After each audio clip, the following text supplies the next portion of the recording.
Bung Deddy. Ini semua kan karena tidak menduga Pak Jokowi tidak akan mendukung calonnya PDIP. Kan itu sebenarnya masalah. Tidak. Satu-satunya persoalan di sini adalah bahwa kemudian Mahkamah Konstitusi sebagai gerbang kewarasan publik dalam pengelolaan kekuasaan akhirnya harus dibegal begitu, Pak. Jadi jangan dibuat narasi seolah-olah karena Gibran enggak. Kalau tidak ada persoalan mahkamah siapapun wakilnya tidak masalah. Gibran itu salah satu calon dari wakilnya Ganjar. Tidak, bahwa dia masuk radar sama AHY, ya dibedakan dong. Namanya Anda kan bisa tahu. Kan nggak ada istilah begal-begal kan waktu itu kan. Loh, dia masuk dalam radar kok. Ya, kan ketahuan juga. Ini orang kan juga dicalonkan oleh PDIP. Oh banyak masuk dalam radar. Yang masuk radar kan memenuhi syarat. Ya kan? Jadi nggak ada begal-begal. Udahlah, kita tahu lah bos. Ketua DPP PDIP Puan Maharani memberi sinyal menjadikan Wali Kota Solo Gibran Rakabuming sebagai bakal cawapres Ganjar. Menurut Puan, peluang terbuka jika Mahkamah Konstitusi mengabulkan gugatan untuk menurunkan syarat usia cawapres dari 40 tahun menjadi 35 tahun.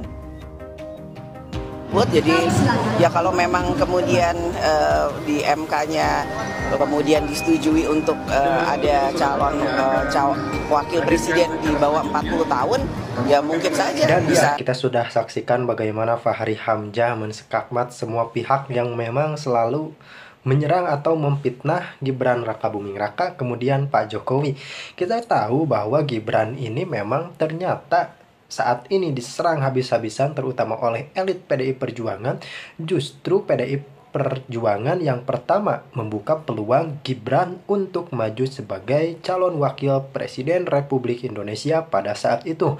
Namun ternyata Mas Wakil Presiden Gibran Rakabuming Raka pada saat itu memang tidak ingin maju sebagai cawapres sendiri berlatar belakang partai PDI Perjuangan. Kenapa tidak ingin? Mungkin kita harus hargai juga keputusan politik dari Wakil Presiden atau Gibran Rakabuming Raka pada saat itu. Tentunya kita memang melihat bahwa peristiwa ini seolah menunjukkan kepada kita semua ketika Gibran ini pro PDI Perjuangan atau dinilai pro. Beda lagi statementnya, dinilai Gibran sudah maju ke partai lain, beda lagi statementnya. Jadi memang politik ini seolah tidak ada yang pasti dan semua bersifat fleksibel. Kita akan melihat bagaimana keterlibatan dari Hasto Kristianto yang ternyata sangat licik ya kepada rakyat Indonesia. Kenapa saya katakan sangat licik? Karena Hasto Kristianto telah memerintahkan Harun Masiku untuk meredam telepon genggam miliknya untuk menghilangkan barang bukti dan menyuruhnya segera melarikan diri. Tentu saja ini sebuah tindakan yang cukup licik untuk menghindari proses atau operasi tangkap tangan dari tim penyidik. Dan ada netizen yang masih membela ternyata, oh ini tidak merugikan negara, ini tidak merugikan negara dan tidak korupsi. Karena memang yang merugikan negara tidak selalu tentang uang, namun secara konstitusi tentu saja harus diproses rekan-rekan. Jadi kita ini tidak boleh terfokus kepada uang. Ya, uang memang segalanya, tapi memang kalau di sini kita berbicara terkait hukum dan konstitusi yang berada di negeri kita tercinta yakni Indonesia. Kemudian kita lanjut, Ketua KPK Setio Budianto mengungkapkan hal tersebut terjadi pada 8 Januari 2020 saat tangkap tangan oleh KPK. Atas perbuatan tersebut, Hasto dinilai telah melakukan perintangan penyelidikan kasus yang menjerat Harun Masiku. Sebelum kita masuk ke dalam tahap berikutnya, saya akan bertanya, sampai poin ini Anda sudah paham belum bagaimana tindakan Hasto ini telah melakukan perintangan terhadap penyidikan? Bayangkan orang yang seharusnya bisa ditangkap di sejak tahun 2020 lalu bisa meloloskan diri hingga saat ini. Siapa yang menyuruh yang bersangkutan Harun Masiku untuk meredam ponsel dan melarikan diri? Ya, itu Hasto Kristianto. Jadi kita memang tidak berlebihan dalam menyampaikan ini, namun ini sudah fakta dan data yang kami terima dari KPK, dari tim penyidik, kemudian kita sampaikan kembali kepada rekan-rekan seperti itu. Namun sangat disayangkan kita pun mendapat serangan, loh kenapa ini saudara Hasto ini tidak merugikan lah, ini kan sudah ada vonisnya dari KPK. Jadi Mau sampai kapanpun kita tidak akan menang kalau melawan orang jujur.